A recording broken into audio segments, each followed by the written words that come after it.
Okay, so this week we have a soapbox, and it's not really a soapbox either of us really want to do, but but here we are.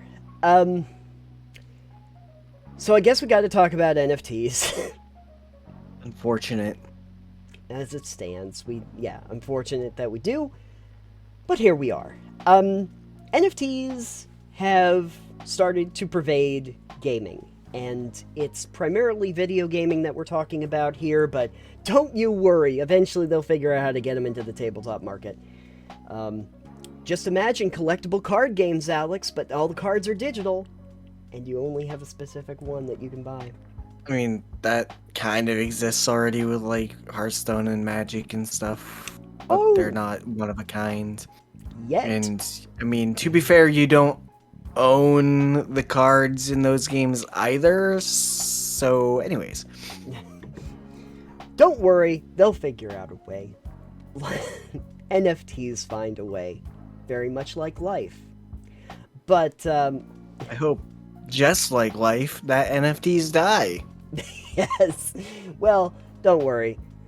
All things pass. But in the meantime, we have to discuss what's here and now, extant as it is. Um, so I suppose the first thing is, as people who are not as well versed in this, we should probably explain a little bit about what NFTs are, but I don't really want to. So here's what I'm gonna do. I'm gonna try my best to explain it for people who have no idea what the hell is. Everyone living under the rock that we wish we could crawl back under. Yep, everybody there. So anyway, non-fungible token is basically a thing that doesn't have specific intrinsic value. Like, you have money is fungible. It has a set value to it. I mean, does it? In relative terms, yeah, in that, like, a dollar buys you things. Like, Yes. Something is related to a dollar.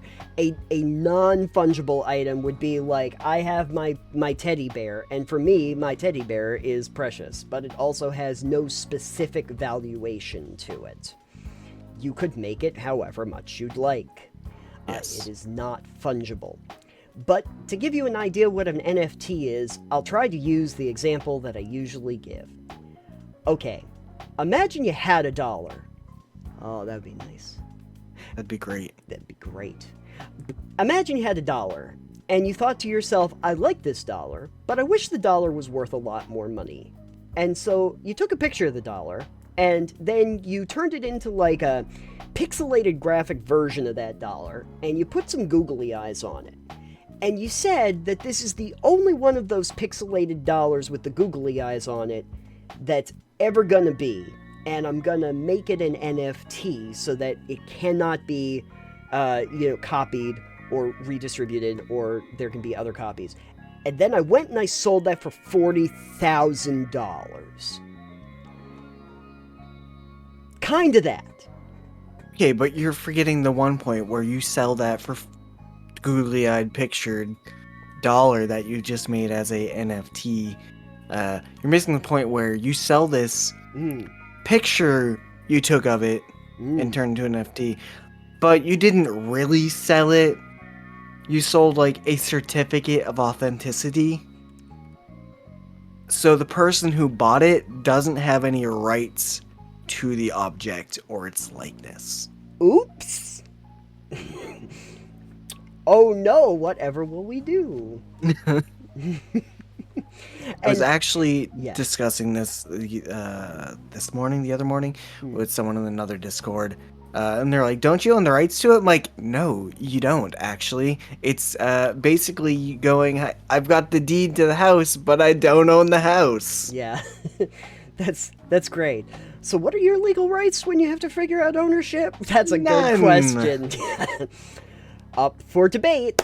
Anyway, in the meantime, there will also suck so much energy out of the economy because they have to use a lot of energy to constantly verify themselves. They're not good environmentally either, folks. But that's No. But anyway, So a couple articles came up when I was researching that whole Dog the Bounty Hunter thing, and the first one I wanted to mention was actually from Market Insider, just to explain the reason why these aren't going to go away anytime soon. A new video game project pulled in over $55 million in less than 1 week entirely through NFT sales of virtual land.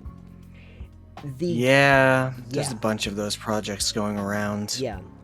The game called Legacy, which is not even out yet, it's an upcoming game, was able to sell land for what amounts to, 242 Ethereum.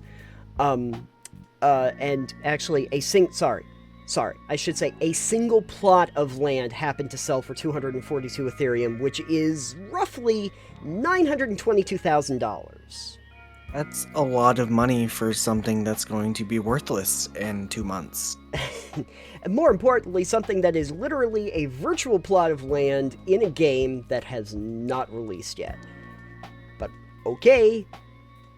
Something people that Nathan didn't look into, I'm assuming, but if anyone wants to look into Earth 2, there's a whole debacle with that, and the land parcels in that, which were kind of up here in price because they were kind of set by the company making this game. The economy crashed in that recently. Yeah. So when the price is here, and now the land parcel's way down here. Yeah. So yeah. There's another game if you want to look into. Upper Echelon Gaming has a bunch of videos on Earth 2. I'm sure. But the thing I remember too about Earth 2, was it Earth 2 and possibly Second Life? I remember that there were whole things where you could buy for quite a bit of money actual virtual storefronts, and then you could sell virtual items in there, which isn't maybe Second Life.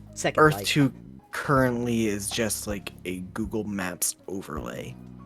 Oh, well, that sounds like I don't want to use it. It doesn't exist, really. Yeah, I get you.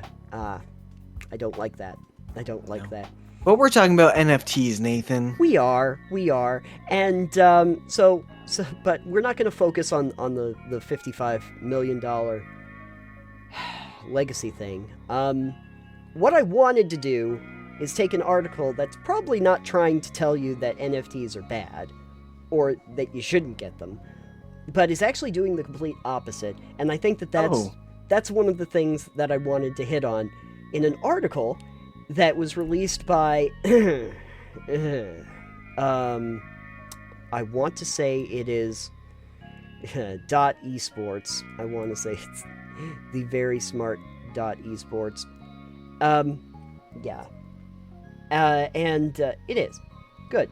I was right. Called the 5 best NFT video games. Because apparently there is such a thing.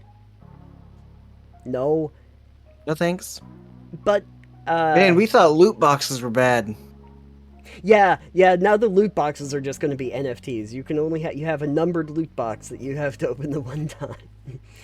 No one will want to open it because then it's not valid. It's only the content that's inside. You don't know if it's going to be worth anything. What it has here is these 5 games, and when I was reading through what they actually do, they kind of explain every problem, so I thought we'd just look at them real quick. Oh, sure. Okay, first one up. Here are the best NFT video games. Citation needed. Axie Infinity. Okay. Over the summer, Axie Infinity became the holy grail of NFT gaming, so I already hate it. Though the game has already relatively popular in Google and Apple's Play stores, it suddenly became the hottest NFT game after its governance token, Axis Infinity Shard, increased in value by almost 5,333%. Wow. Yeah. It's a game that resembles Pokemon because you breed and collect digital pets named Axies. All of them are NFT based, which makes them unique and different from each other. Okay, already see a problem with this. How do I catch them all? You can't. I can't. Nathan. I can't catch them all. This is not Pokemon. I can't catch them all. They come with strengths and weaknesses, and these specialties can be genetically transferred to Axie's offspring, turning breeding them into a real challenge. Most players will often be after the Axie with perfect specialties so they can take on other players in PvP battles. So basically, I just need to buy the Axie that has the best stats as an NFT. And no one can challenge me, because I'm the only one that can own it. So what you're saying is, it's like Pokemon, but every single Pokemon you catch will be uniquely different, and their stats are breedable out of them, so then every offspring will have to be uniquely... So hold on. So what you're saying is, I can get this and generate my own NFT offspring that I can sell. Theoretically, That's what I'm hearing in theory. Because if you can breed, then you're going to create a new thing that did not exist if they're all unique. But the question is that even though you have an NFT licensing for the original, does that mean you also have NFTs for any offspring characters? I don't know. This sounds really dumb, but the point is, suddenly you have a game. Technically, yes, I see where it is. It would be like if you were a dog breeder or a horse breeder or something like that, and you took the horse out to stud, and then you'd had foals, and you could sell them. If we were talking about the real world. We're not. But we're talking about the fake world. But I'm sure that's what they're trying to get to. But it does feel like this is, again, the idea that the people that are going to have the best versions of this are just going to be the ones that can make money, because everybody else really can't, because they don't have good enough stuff to work with. Here's a fun other thing. Game's second in-game currency, Smooth Love Potion. Oh, God. Can be earned by completing quest battles or adventures. SLP can also be purchased off of crypto exchanges. Of course it can. And it's mainly used for breeding Axies. So use your crypto to buy a Smooth Love Potion so that you can breed your Axies so that you can get another... That's going to look great on the public ledger. Oh, it's going to be great. Why did you spend 15 of your coins on something called a Smooth Love Potion? Look, it's a really good investment. Just trying to explain to people it's a great investment. We should get some of those for Valentine's Day. Oh, I need Smooth Love Potions in my life. But yes. Again, and you're going to kind of see this in later ones, is that, like, once I have that currency, the in-game currency, even if I bought it with, like, real money, it's now, I don't think I can transfer that out. Like, I don't know what the business model is if I say, like, would I like to cash in my Smooth Love Potion for actual money? Yeah, I'm pretty sure generally in those games, the market in is a lot bigger than the market out, because the market, to pull your money back out of it requires you to jump through a billion hoops. I love hoops. And have enough in it to actually make it worth cashing out of it. So these then become a system where you're putting money into it and you're not going to get anything back out. Or at least you're not going to get anything close to what you put into it back out. No. And that's kind of, I think that's what they're hoping for anyway, that they're counting on. Because they don't want to take money out of the system. They just want to... almost like it's a scam. It's almost like this is something that people wanted to do to get a lot of money and then sell it off to people who aren't going to make money. Do you remember BitConnect? No, I don't remember BitConnect, and I'm kind of glad I don't. Oh, because that was a scam. Yes. I've heard of these things. Yes. Do you know what a pyramid scheme is? It's vaguely shaped like a triangle. Yeah, and I have heard of those. And do you notice that, like, everyone says, like, with the pyramid, everybody makes money, but really you have to be at the very top of the pyramid to make the money. Are you familiar with multi-level marketing? Are you familiar with MLMs? Are you familiar with this blood test people tried to sell? Anyway. I'd like to sell you something by Theranos, please. Yeah. That worked out well. Good for her. It's a good thing we have such a small platform, or else I would be afraid to look at the comments on this video. Yes. Because NFT bros and crypto bros are insane. You know what? I think they would have to be. The thing about it...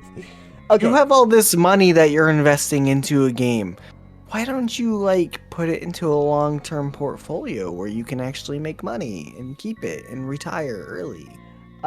Because then the pump and dump won't happen. And I want that to happen. Or, you know, for the money you were paying for, like, virtual land, you could buy land.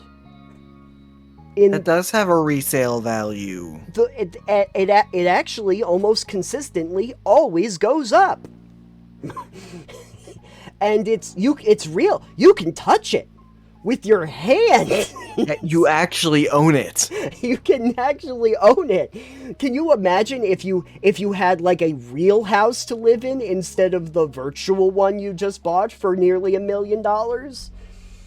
I think you could probably find something on the... Anyway, the point is, let's get to the other freaking... Yeah, let's get to these other let's run them down. We don't have time to sit here and bitch about how much we don't support NFTs. Or the very bad business model that seems anti-consumer and it's just general. Okay, next one here. Splinterlands. Okay, so before NFT gaming became popular, most card games... Here we go. We're already practicing the core principles of the sector. Splinterlands is a trading card game with a play-to-earn model where winning matches results in players receiving rewards. While it is free... I love this sentence. This is amazing. While Splinterlands is free to play, you'll need to make 1 or 2 necessary deposits to speed up your journey. I feel like you need to snip that and we can use that in the thumbnail. Yep. The game, yeah, I love it. It's free as long as you pay money. Yeah, it's free as long as you put a couple dollars deposit in there. It's fine. It's free. Can I get your credit card information? Yes, it's free, but you need to put your credit card in just to get this. It's great. Thanks. Oh, it's great. Game's in-game currency, which are Splinter Shards, though is an in-game currency, is listed on a few exchanges, and there are daily quests that reward players with Splinter Shards upon completion.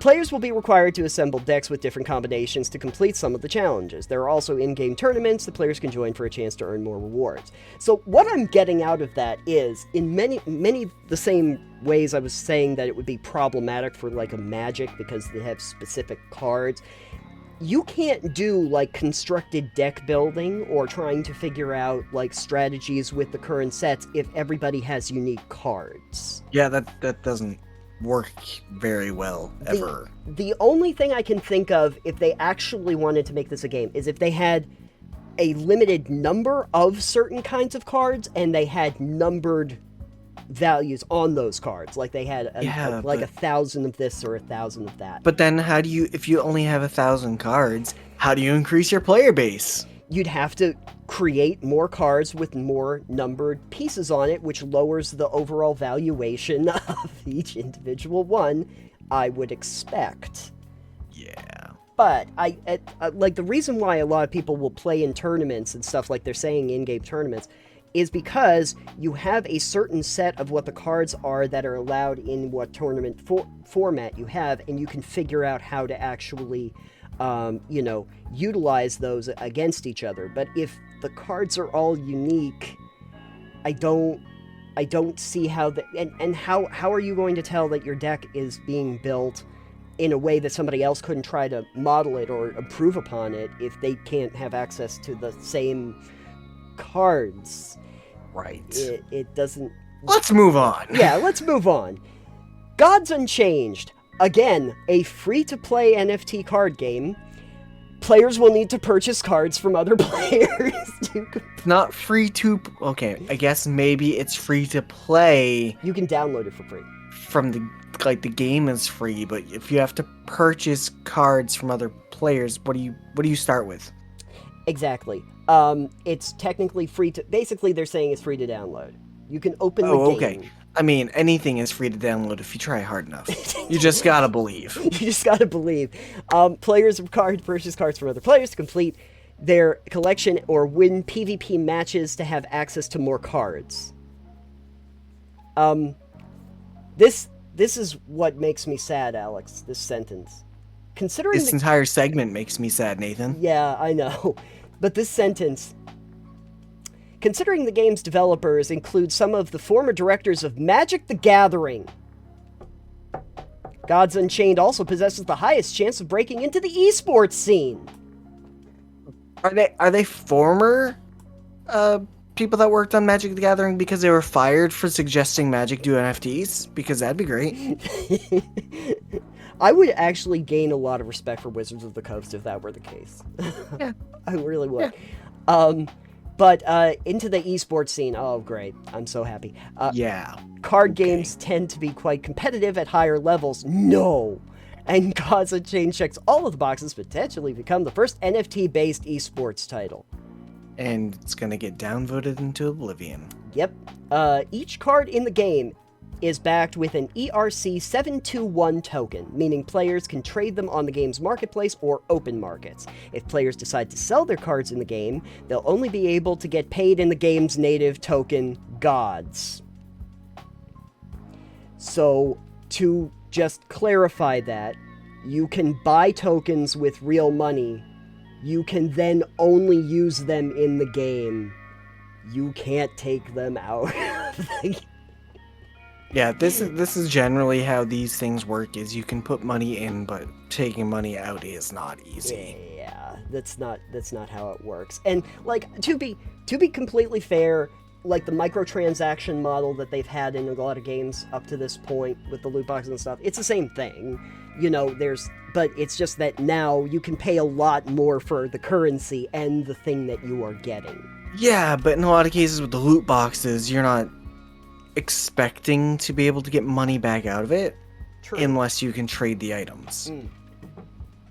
Yeah, so the in-game currency is the thing that you can't really... But you need to have, like, the in-game currency to do shit. so, moving on. Crypto Blades is a unique web-based NFT game that uses the Binance Smart Chain ecosystem. That sounds dumb just in general. It does. In Crypto Blades, players get to acquire a maximum of 4 characters and gear them up by completing raids or various tasks. Oh boy. So 4... Raid, Shadow Crypto Blades. Yeah. NFT, Shadow Crypto. To mint or create new characters, players are required to use the game's token skill. This native currency is also used to forge and reforge weapons, which can be sold on the Crypto Blades marketplace. While each player is limited to holding a maximum of 4 characters, you were probably wondering about this, there isn't a limit on the number of weapons players can have on their accounts. Oh, okay. If you're looking to add a new character to your roster, you'll need to sell one of your existing ones on the game's marketplace. So, I want to get rid of my crappy character. I'm sure that's gonna sell for a lot of money when I can only have 4. And the other person can only have 4. But you can have as many weapons as you want. And of course, those can all be unique. And so you can... So there's that. Right. Anyways. And, this is dumb. And finally. Binamon is an adventure-style NFT game. Players get to control a single character with a standard set of controls. Oh, only 1, not even 4 now. They can advance through levels by defeating enemies, and the game provides a series of attack options when encountering an adversary. So, kind of like a turn-based RPG, I guess. Winning will yield more points, but there's a small barrier to entry. Of course there is. Okay. To kick your journey in Binamon, you'll need to purchase your first character. You can do so by buying booster packs with the game's native currency, BMON. It's also possible to acquire individual characters, but you'll need to visit the game's Discord and check if there are any available characters. They've even brought Discord into this. Of course they did. Because of course. So, and then there's just like a boilerplate thing at the end about NFTs. Projects capitalized on the success of cryptocurrencies over the past years. And while almost all NFT game projects try to deliver their roadmap in time, there will be ones that struggle due to low funding or a lack of players. No, really? No. This means that if you're picking up a relatively new NFT game project and plan to invest real-life money to give yourself an advantage, make sure to only invest amounts that you're comfortable with and not getting back. At least they make it clear. At least they put that one little very, very... thing at the end. Clear thing at the end, yeah. If you're not willing to lose the money you put into a project, don't put money into a thing. Yeah. Because it's kind of like with the stock market. If you're not willing to lose all the money you put into it, don't do it. Don't do it. I can attest. It's not a good idea. But the thing about it is, I don't know if that's ever really made as clear to people when they start getting into this, because if there is going to be a flux, this is just by natural occurrence, is that the more NFT games you have, the less player base you can have for any individual one where they're going to want to like move stuff around in the marketplaces, and some of them are not really going to do much. What happens if I buy a bunch of NFTs in a game that now has a player base of 5? No one wants to buy my thing anyway. It doesn't function for them. Well, sucks to be you. Yeah. And like, I know that there have been people who admittedly said something interesting about, like, well, with the metaverse and having the unique NFTs for, like, let's say an outfit, you could take that outfit and you could go from like Fortnite and you could use it in Valorant and all of that. And I'm sitting there thinking to myself, well, that would be cool.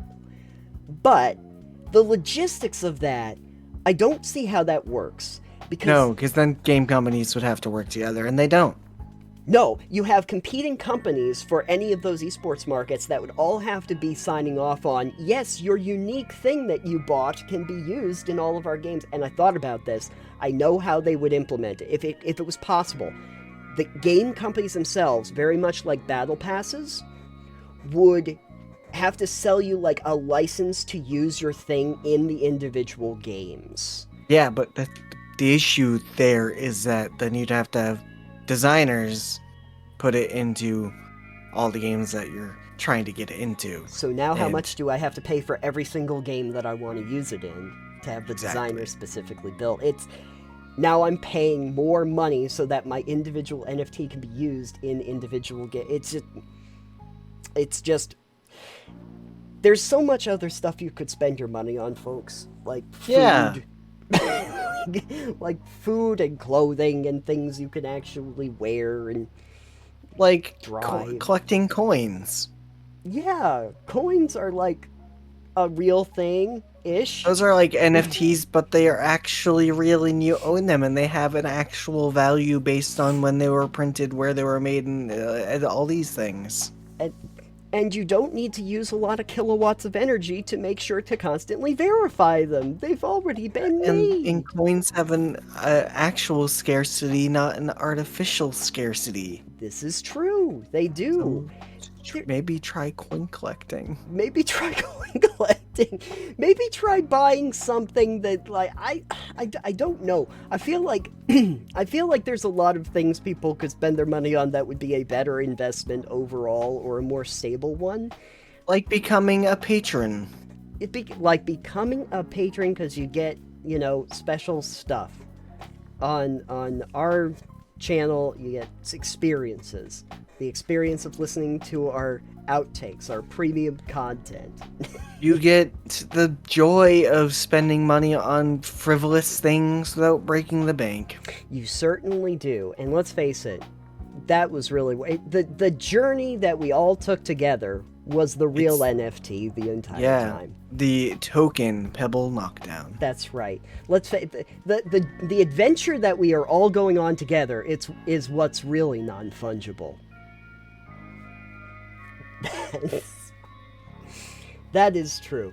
Anyway, folks, stay safe out there because I don't think this is going away anytime soon, no matter how many people disapprove of it. So.